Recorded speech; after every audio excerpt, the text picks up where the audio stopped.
നിങ്ങളെ കണ്ടിട്ടാണ് ഞങ്ങളിത് തുടങ്ങുന്നത് കേട്ടോ എന്നൊരു പറച്ചിലാണ്. അതിൽ നാട്ടിലെന്തെങ്കിലും സാമൂഹ്യ സേവന പ്രവർത്തനമാണെങ്കിലും എന്തെങ്കിലും സംരംഭങ്ങൾ തുടങ്ങുമ്പോഴാണെങ്കിലും അതിലേക്ക് പ്രവാസികളുടെ സഹായം പ്രതീക്ഷിച്ചുകൊണ്ടാണ് ആ പ്രോഗ്രാം ആരംഭിക്കുന്നത്. അത് നാട്ടുകാരും മാത്രമല്ല, കുടുംബക്കാരും എന്തെങ്കിലും അവിടുത്തെ ഫംഗ്ഷനുകൾക്ക് അവരെ കൂടുതലായി ഡിപ്പെൻഡ് ചെയ്യുന്നു, പ്രതീക്ഷിക്കുന്നു.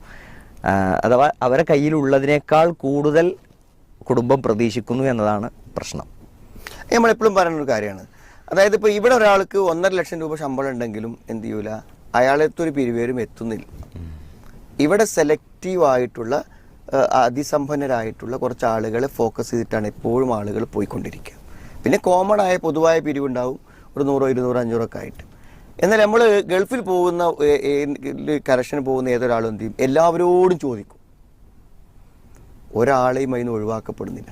അപ്പോൾ പൊതുവെ ഗൾഫുകാരൻ സമ്പന്നനാണ്, വരുമാനമുള്ളവനാണ്, അയാൾ കിട്ടുന്ന റിയാലാണ് അല്ലെങ്കിൽ ദീനാറാണ് എന്നൊരു ബോധത്തിൽ എന്തുണ്ട് എല്ലാവരും ചോദിക്കുന്നു.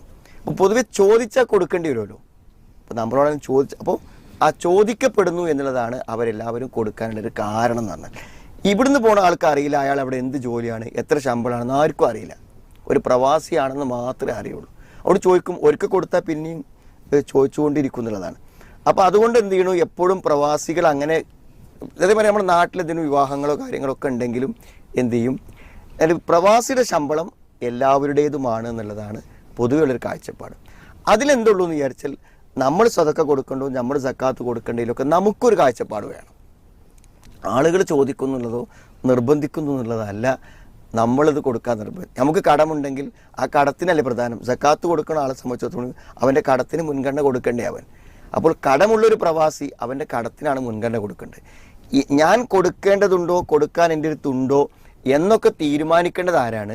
അതിൻ്റെ ഉടമസ്ഥനാണ്. അങ്ങനെ വളരെ കൃത്യതയോടുകൂടെ സാമ്പത്തിക കാര്യങ്ങൾ കൈകാര്യം ചെയ്ത് കണിശമായി മുന്നോട്ട് പോകണം. പിന്നെ ഞാൻ എന്നൊരു പ്രവാസി ആവാനല്ല, എന്തെങ്കിലുമൊക്കെ ഒന്ന് സമ്പാദിച്ച് നാട്ടിലേക്ക് തിരിച്ചു പോകാനാണെന്നൊക്കെ ഉണ്ടെങ്കിൽ അതിനൊക്കെ ഉള്ളൊരു ഇൻവെസ്റ്റ്മെൻറ്റും കാര്യങ്ങളൊക്കെ ആലോചിച്ചിട്ടാണ് അവൻ്റെ കാര്യങ്ങൾ മുന്നോട്ട് കൊണ്ടുപോകേണ്ടത്.